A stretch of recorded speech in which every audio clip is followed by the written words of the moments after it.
அவர்களுக்கும், பாலாசர் அவர்களுக்கும், வேலூர் ஜோதிட மன்ற நிர்வாகிகளுக்கும், சிறப்பு விருந்தினராக வந்திருக்கும் சின்ராஜ் ஐயா அவர்களுக்கும் மற்றும் பார்வையாளர்களாக வந்திருக்கும் ஜோதிடர்களுக்கும் ஜோதிட ஆர்வலர்களுக்கும் என் முதற்கண் வணக்கத்தை தெரிவித்துக் கொண்டு, இன்றைக்கு நான் பேச வந்திருக்கக்கூடிய தலைப்பு தேவகுருவும் சாயா கிரகங்களும்.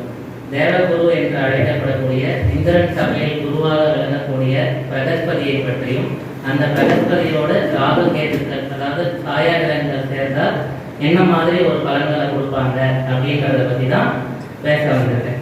இப்போ தேவகுருவுடைய காரகத்துவங்கள் அப்படின்னு நம்ம பார்த்தோம்னா பக்தி, ஞானம், ஆழ்ந்த நல்லறிவு, பிராமணர்கள், தெய்வம், பசு, நீதி, அமைச்சர், வக்கீல், அதுக்கப்புறம் பூஜை அறை, தனம், புத்திர பிராப்தி, அதுக்கப்புறமா ஆசான், ஒருவருடைய வாக்கியங்கள், கொழுப்பு, தொடை, ஒருவருடைய ஒழுக்கம், அதே மாதிரி யானை, ஒருவருடைய பாதம், சேமிப்பு, தங்கம், மூளை, ஒருவருடைய நாவன்மை, அதுக்கப்புறம் புண்ணிய ஸ்தலங்கள், தீர்த்த யாத்திரைகள், நடுநிலை வகித்தல், ஒருவருடைய தர்ம குணம், அதுக்கப்புறமா சொர்க்கம், கல்லீரல், மஞ்சள் காமாலை, கௌரவம், ஜீவகாரகணம், இப்படின்னு பலவேறு காரகத்துவங்கள் குரு பகவானுக்கு சொல்லியிருக்காங்க. இப்படிப்பட்ட பல முக்கியமான காரகத்துவங்கள் இருக்கக்கூடிய இந்த குரு பகவானோட நிழல் கிரகங்கள் என்று வர்ணிக்கப்படக்கூடிய ராகுவும் கேதுவும் சேர்ந்தால் என்னென்ன மாதிரி பலன்களை தருவார்கள் அப்படின்னு பார்த்தோம்னா, நம்ம பாரம்பரிய ஜோதிடத்துல இந்த ராகு கேதுக்கள் குரு பகவானோட சேரும்போது குரு சண்டாளர் தோஷம் அப்படின்னு சொல்லியிருக்காங்க. அது ராகு சேர்ந்தாலும் சரி, கேது சேர்ந்தாலும் சரி, ரெண்டுமே சண்டாளர் தோஷம் தான். இதுல கொடுக்கக்கூடிய பலன்கள்ல ஒரு சின்ன வித்தியாசங்கள் இருக்கு. அதை பற்றி தான் நான் இன்னைக்கு பேச வந்திருக்கேன். இப்போ குரு ராகு சேர்க்கை எடுத்துக்கோம்னா, ராகு ஒரு எக்ஸாம்பிளுக்கு பெரிய கயிறுன்னு வச்சுக்கோங்க. குரு ராகு சேர்க்கை இருக்கவங்க வாழ்க்கையில ரொம்ப முன்னேறணும், ஏதோ ஒன்றும் குருவுடைய காரகத்துவங்கள்லாம் பிரம்மாண்டமா பண்ணணும் அப்படின்ற ஒரு எண்ணம் இருக்கும். அதை நோக்கி வேகமா ஓடிட்டே இருப்பாங்க. அப்படி ஓடிட்டே இருக்கும்போது நல்ல ஒரு ஃபாஸ்டா ரன்னிங் ரேஸ் ஓடுறவனை நடுவில் ஒரு கயிறை வச்சு தடுக்கி ஓட வச்சா எப்படி இருக்கும்? அதுதான் குரு ராகு சேர்க்கை. அதாவது அவனை வேகமா ஓட வைக்கும், கடைசியா ஓடிட்டே இருக்கிறவனை கொடுத்து கெடுக்கும். அதுதான் குரு ராகு சேர்க்கை. இப்போ கேதுன்னு எடுக்கணும்னா, கேது ஒரு வலை பின்னல் வச்சுக்கோங்க. ஒரு நெட்டை போட்டு அவனை அமுக்கி அவனை முன்னேறவே விடாது குரு கேது சேர்க்கை. ஆனா கடைசியா அந்த சிக்கல்ல இருந்து அவன் வழிபடும் உபாயத்தை கண்டறிந்து வெளிவந்து அவனுக்கு இறுதியாக முன்னேற்றத்தை கொடுக்கக்கூடியது இந்த குரு கேது சேர்க்கை. இப்போ கொஞ்சம் இதை பத்தி கொஞ்சம் விரிவா பார்க்கலாம். முதல்ல குரு ராகு சேர்க்கையை பத்தி சொல்றாங்க. இந்த குரு ராகு சேர்க்கை இருக்கவங்க எப்படி இருப்பாங்கன்னா, தெய்வ பக்தி அவங்களுக்கு ஜாஸ்தியா இருக்கும், பயங்கரமா தெய்வ நம்பிக்கை இருக்கும். கோவில் காரியங்கள்லாம் இவங்க முன்னெடுத்து பண்ணுவாங்க. ஆனா எந்த காரியம் பண்ணாலும் இவங்க சுய விளம்பரம் தேடுவாங்க. ஒரு டியூப் லைட் வாங்கி கொடுத்தா கூட அந்த டியூப் லைட்ல இவங்க பேர் இருக்கணும் அப்படின்னு இவங்க எதிர்பார்ப்பாங்க. அந்த சுய கம்பட்டம் அடித்துக் கொள்ளக்கூடிய குணம் இருக்கும். அதே மாதிரியே உங்களுக்கு கிடைக்கக்கூடிய குரு நல்ல உயர்ந்த நிலையில இருக்கக்கூடிய குருக்கள் உங்களுக்கு கிடைப்பாங்க. அந்த குரு கிட்ட இருந்து நம்மளுக்கு பெனிஃபிட் வேணும் அப்படின்னு ஒரு எண்ணம் இவங்களுக்கு இருக்கும். அதே மாதிரி இவங்க சாஸ்திர சம்பிரதாயங்கள்லாம் முறையா பின்பற்றக்கூடியவங்க இந்த குரு ராகு சேர்க்கை இருக்கிறவங்க. அதே மாதிரி இவங்க ஆன்மீகம் சார்ந்து அதிகமாக போகும்போது இவங்களுடைய குடும்ப வாழ்க்கையை பின்னடைவுகளை சந்திப்பாங்க. குடும்பம், கணவன், மனைவி, இல்லை பிள்ளைகள், அவங்க வழியில பின்னடைவுகளை சந்திப்பாங்க. அதே மாதிரி இவங்க வெளி உலகத்துக்கு ஒரு தோற்றமாகவும், ஆனால் இவங்களோட உண்மையான வாழ்க்கை வேற விதமாகவும் இருக்கும். வெளி உலகத்தை இவங்க ஒரு மாதிரி கிரியேட் பண்ணி வச்சிருப்பாங்க, ஆனால் இவங்களுடைய உள் வாழ்க்கை வேற மாதிரியா இருக்கும். அது வெளி உலகத்துக்கு தெரியவே தெரியாது. அதே மாதிரி இவங்க ஆன்மீகம், சாஸ்திரம், சம்பிரதாயம் எது பண்ணாலும் ஊருக்கு தெரிகிற மாதிரி பண்ணுவாங்க. அமைதியான முறையில பண்ண மாட்டாங்க. அதே மாதிரி எல்லாத்துலேயும் இவங்களுக்குன்னு ஒரு அடையாளத்தை எதிர்பார்ப்பாங்க.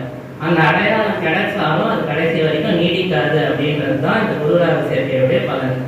இந்த குருராகு சேர்க்கை இருக்கிறவங்க அதனுடைய பரிகாரமாக குரு ராகுக்கு காரணமான கருப்பு உளுந்தையும் குருவுக்கு காரணமான வெள்ளத்தையும் சேர்த்து இனிப்பு பண்ணங்கள் தயாரித்து அதை விநியோகம் பண்றது. அதே மாதிரி எதிர்பார்ப்புகளை குறைத்து வாழ்வது, எதை செஞ்சாலும் அதை விளம்பரப்படுத்தாம அமைதியான முறையில செய்யறது, இதெல்லாம் இந்த குரு ராகு சேர்க்கைக்கான பரிகாரம். அடுத்ததா நம்ம குரு கேதுவை பத்தி பார்ப்போம். இந்த குருவுடைய காரகத்துவங்கள் இந்த கேது மாறி மாறி தடையை கொடுத்துக்கிட்டே இருக்கும். அதாவது இவங்க வீட்டில் ஒரு நாள் பூஜை பண்ணணும்னு நினைப்பாங்க. பூஜை பண்ணணும்னு நினைச்சாலும் அந்த கேது அவங்க பண்ணக்கூடாது, அன்னைக்கு சரி நாளைக்கு பண்ணிக்கலாமே பரவாயில்ல அப்படின்னு நினைப்பாங்க. அந்த மாதிரி கேது வந்து மாறி மாறி குருவுடைய காரகத்துவங்கள்ல தடையை கொடுத்துட்டே இருக்கும். ஆனா இந்த குரு கேது சேர்க்கைக்கு உள்ள சிறப்பு அம்சம் என்னன்னா, இவங்க வாழ்க்கையில எல்லாத்தையும் அனுபவப்பட்டு உணர்வாங்க. சிறந்த அனுபவசாலிகள் அப்படின்னு இந்த குரு கேது சேர்க்கையை வந்து நம்ம சொல்லலாம். அதாவது இவங்க நிறைய ஆசைப்படுவாங்க, ஆனா ஆசைப்படுறதையெல்லாம் துறக்கிற அமைப்பு வந்து இந்த குரு கேது சேர்க்கை கொடுக்கும். ஆனா இவங்க எதை இழந்தாலுமே கலங்க மாட்டாங்க, இது போனா போகணும் அப்படின்னு விட்டுருவாங்க. காரணம் வந்து என்னன்னா, அதை பத்தின புரிதல் வந்து இவங்களுக்கு அதிகமா இருக்கும். அனுபவ ஞானம் கொண்ட அனுபவசாலிகளா இருப்பாங்க. அதே மாதிரி இந்த குரு கேது சேர்க்கையில இவங்களுக்கு கிடைக்கக்கூடிய குரு, இவங்களுக்கு கிடைக்கக்கூடிய சொந்த பந்தங்கள், நட்புகள் எல்லாமே முன்ஜென்ம தொடர்ச்சியாக தான் இவங்களுக்கு வந்து அமையும். அதே மாதிரி இவங்களுக்கு என்ன ஒரு பிரச்சனைனா, இவங்களுக்கு எந்த ஒரு விஷயமும் சீக்கிரமா புரிஞ்சிடும். அந்த அதிக புரிதலே இவங்களுக்கு ஒரு அவஸ்தையை கொடுக்கும். அதே மாதிரி நிறைய பேருக்கு இவங்க அட்வைஸ் பண்ணுவாங்க, ஆனா இவங்க சொல்ற அட்வைஸ்லாம் அடுத்தவங்க ஏத்துக்கிற மனநிலையில இருக்க மாட்டாங்க. ஒரு ஆன்மீகத்தையே வந்து இவங்களுக்குன்னு ஒரு தனி புரிதல் இருக்கும். ஒரு கோவில்னா இப்படிதான் பண்ணணும், இப்படிதான் இருக்கணும்னு இந்த குரு கேது சேர்க்கை எடுக்கணும்னு நினைப்பாங்க. ஆனா மற்றவங்க இவங்க சொல்றதை ஏற்றுப்பாங்களான்றது டவுட்ஃபுல். அதே மாதிரி எல்லாருடைய பிரச்சனைகளுக்கும் இவங்க சுலபமாக தீர்வை சொல்லக்கூடிய தன்மை கொண்டவங்க இந்த குரு கேது சேர்க்கை. ஆனா இவங்களுக்குன்னு ஒரு பிரச்சனை வரும்போது இவங்களுக்கு அதுக்கான தீர்வுகள் தெரியாது. அதே இந்த பலன் வந்து குறிப்பா 8ல் இருக்கவங்களுக்கும் கடகம் விருச்சிகத்துல இந்த குருராகு சேர்க்கை இருக்கவங்களுக்கும் நல்ல 100% வந்து பொருளும். அதே மாதிரி இந்த குரு கேது சேர்க்கையை நிறைய பேர் வந்து குரு கேல யோகம், கோடீஸ்வர யோகம் அப்படின்னு சொல்றாங்க. ஆனா அனுபவத்துல இந்த குரு கேல யோகம் இருக்கவங்க தான் அதிகமான கடனாளிகளா இருக்காங்க. இந்த கோடீஸ்வர யோகம் அப்படின்னு சொல்றது எதை சொல்லியிருப்பாங்கன்னு நான் நினைக்கிறேன்னா, அதாவது எல்லாத்தையும் துறந்து இறுதியாக மோட்ச நிலையை அடைவதற்கு தான் இந்த கோடீஸ்வர யோகம், அதாவது பிறவா நிலையை அடைவதற்கு தான் இந்த குரு கேல யோகம் பயன்படுது. இவ்வுலக வாழ்க்கையை விட, அதாவது இறைவன் கிட்ட சேரக்கூடிய வாழ்க்கைக்கு தான் இந்த குரு கேல யோகம் பயன்படுது அப்படின்னு நான் நினைக்கிறேன். ஆனா இந்த குருராகு சேர்க்கையை விட குரு கேது சேர்க்கை வந்து அவ்வளவாக ஒரு மனிதனை கெடுப்பதில்லை அப்படின்றது என்னுடைய கருத்து. அதுக்கு அடுத்தது குரு ராகுவோ இல்லை குரு கேதுவோ ரெண்டு சேர்ந்தாலுமே தோஷம்னு சொல்லிடுறாங்க. அப்ப இவங்க எப்படி இருக்கணும்னா, சுயநலத்தை குறைத்து கொண்டு பொதுநலத்துக்கு முக்கியத்துவம் கொடுத்தால் இந்த சேர்க்கையை எதிர்கொள்ளக்கூடிய பக்குவம் வந்து இவங்களுக்கு இருக்கும். எப்பேற்பட்ட கஷ்டத்தையும் மீண்டு வர முடியும் என்று கூறிக்கொண்டு பேச வாய்ப்பளித்த அனைவருக்கும் நன்றி கூறி விடைபெறுகிறேன். நன்றி, வணக்கம்.